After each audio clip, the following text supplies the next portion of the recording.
Now I want you guys to take a look at this. What? Everybody, everybody, let's get into it. Get stoked, get it started, get it started, get it started. Let's get it started.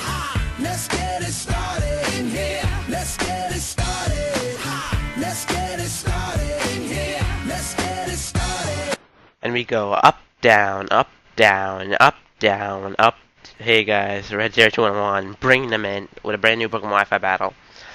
Now, this is a battle against my friend Garchomp Terra Desert. I'm not sure if he has a YouTube or not. I'll check. If he does, I'll update my link in the description. So, he wasn't using his real team here.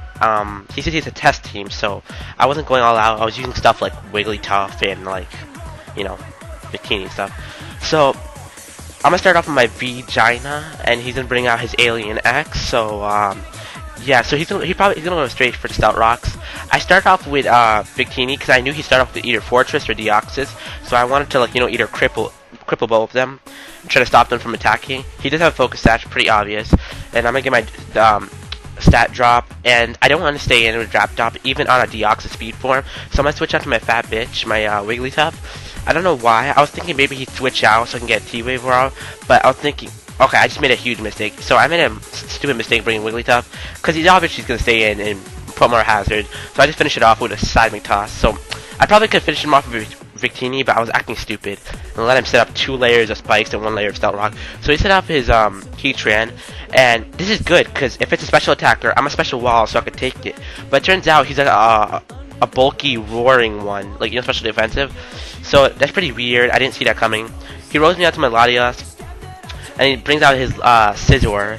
So that's Choice Spec Surf, and it does this much as Scizor. So I knew that was a specially defensive Scizor. Pretty obvious.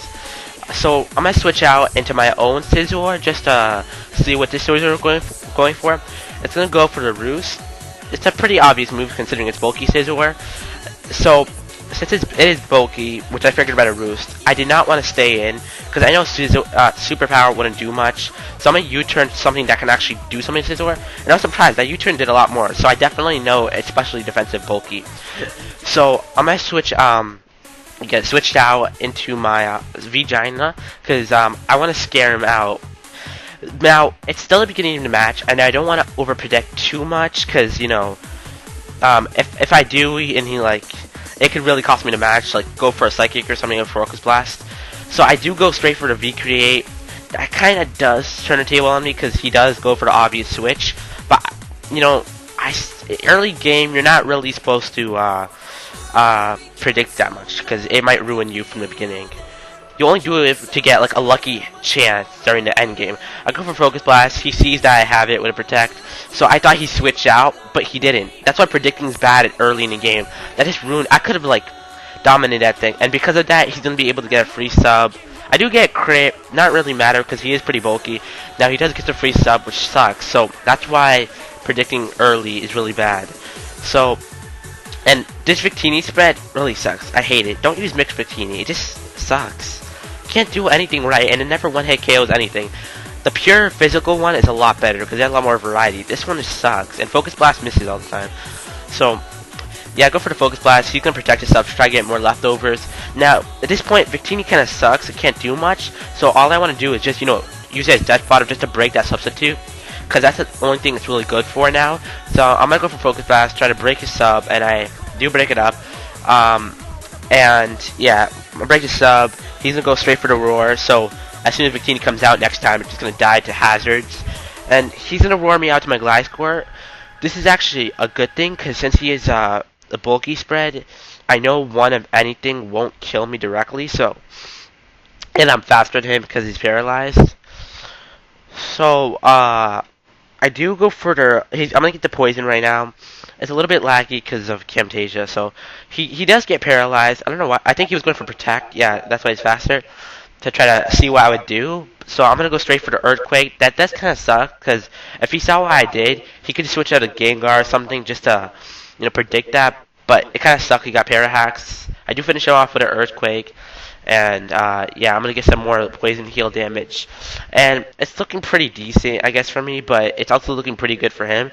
So he's going to send out his Gengar, his Nigga. So I obviously don't want to stay in because I know his Shadow Ball is coming. So I'm gonna switch in my Fat Bitch because my Fat Bitch is special defensive wall, and I know it can wall Gengar, um, as much as it can. So I know he has a Life Orb, so he's actually a Life Orb substitute set. They usually carry leftovers, but this one carries Life Orb. He's gonna go for the sub. Now I knew he carried Focus Blast, and I was like, I do have max special defense and max HP. Maybe I could survive one, even if it's Life Orb. If it wasn't Life Orb, I could definitely survive one, but I wasn't sure about Life Orb. I was thinking maybe, but now that I look back at it, it's pretty stupid because it's super effective. Gengar special attack and Life Orb, that would definitely kill me. Like I could have predicted that, went to something else to Wally, but I just thought my Fat Bitch could take it and I could set up some Stout Rocks just to help me a little bit, but apparently not. Because that's the whole thing it can really do right now, is to set up Salt Rock. So I'm going to send in my Scizor, because I just want to break that sub, and I don't really need Scizor too much, considering the only other thing he has is, like, Salamence and a Fortress, stuff that Scizor can't really counter that much. I mean, even Salamence, Intimidate would kind of ruin Scizor, so whatever. So I'm just going to, Death Fodder Scizor here just to break that Gengar substitute, because I do have something that can pretty much wall and set up on Gengar, considering that he doesn't have anything to hit it. So he's going to go for the Focus Blast. That will finish off my Scizor, and yeah, that puts me kind of a weird spot right now, because I don't have much to take that on, because I just put a bunch of random guys. Since he was testing his team, I thought I could bring in a bunch of test guys too. So I didn't really bring the Choice Scarfer, which kind of sucks. You always need a Choice Scarfer on your team. So I'm bringing my Dragonite, because it's the best thing that can probably wall this Gengar, because I can just Roost set up and then Dragon Dance and then try to sweep his team. He goes for that. I'm just going to try to get Roost, try to get somewhere near full HP so I can just, get my Marvel Scare and get a free Dragon Dance and then Roost up again and Dragon Dance and stall him out. And it actually does work for me. This Dragonite is just boss. A lot of people choose, I know it's OU, I know a lot of people use it, but, Dragonite is just way too good. Like, you don't know how many times I get a sweep with it. So they're gonna go for the Bane Split. That was kind of weird on me, but it does, since he didn't attack, he is gonna let me get my Marvel Scale ability up, which is gonna be awesome for me, because I'm gonna be able to get a free Dragon Dance without any worry. So he does go for a Shadow Bomb. Now watch this, with a Marvel Scale, that does, like, less than a quarter. That's how beast Dragonite is. And because of that, I'm gonna be able to get a free Dragon Dance and start trying to get some sort of sweep off. The thing is, I had really nothing but Dragonite, literally, to take on this Gengar, because my Latios is a choice specs, and I know it can't outspeed, because it's Gengar outspeeds it by three points. At least 3, I think, and everything else I have can't really deal with this Gengar. So if he got a crit or something, I'd be ruined, because no one else could do anything. So he's gonna go for Shadow Ball. That still doesn't do much, and that's just awesome. I'm gonna get some lefties, and it's looking pretty good for me. I went for the Roost because for some reason, I thought he was still faster. I completely forgot for Dragon Dance. So he's actually gonna switch out. That is kind of bad for him because I am gonna get a Dragon Dance up. So yeah, but like I said, he was testing a team, so it wasn't really an all-out match. It was mostly of a test match. And that gave me a good chance to test out stuff like Wigglytuff, and my Victini, which sucked anyway. So I'm gonna go for Earthquake. That is +2. I just want to see how much it did. I know Fortress is like the ultimate wall, but I just want to see. It did like a little bit less than a half, with lefties and everything. He just goes for Toxic Spikes.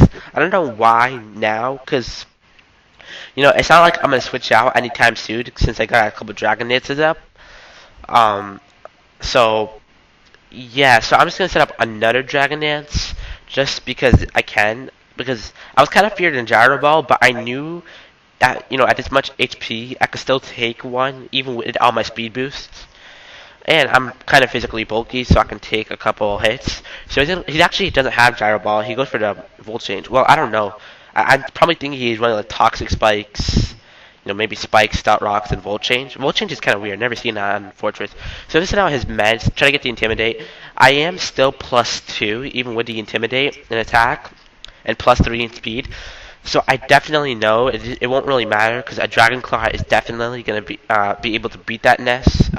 When hit KO, that immense unless it's like some sort of weird bulky spread. But I doubt it.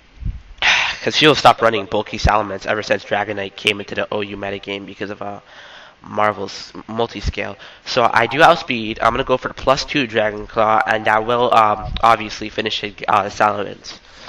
So right here, it's looking good for me. My Dragonite is doing some serious sweeping, and yeah, that's why Dragonite is awesome. It's kind of laggy here because stupid Camtasia. I should really go back to the decimator recorder, but it's just so slow. So my Dragon Claw does finish his Salamence in a one hit, and yep, it's looking good. And his Sora faints. Yeah. So flying on Pidgeys, pretty interesting. Yeah. So I'm gonna get some more lefties, and things starts to beat up again. He's gonna send a Scizor now. I was thinking maybe an Earthquake would have finished this off. I don't know, because Scizor of his was pretty bulky. Um, so I wasn't really sure, and I'm still not really sure what happened. Yeah, he does survive it, which is really weird. I mean, that must be a really bulky Scizor. Like, to start out at +2 Earthquake. Now, he does go for the Sword Dance. I'm not really worried, because I know I could, take a Bullet Punch anyway.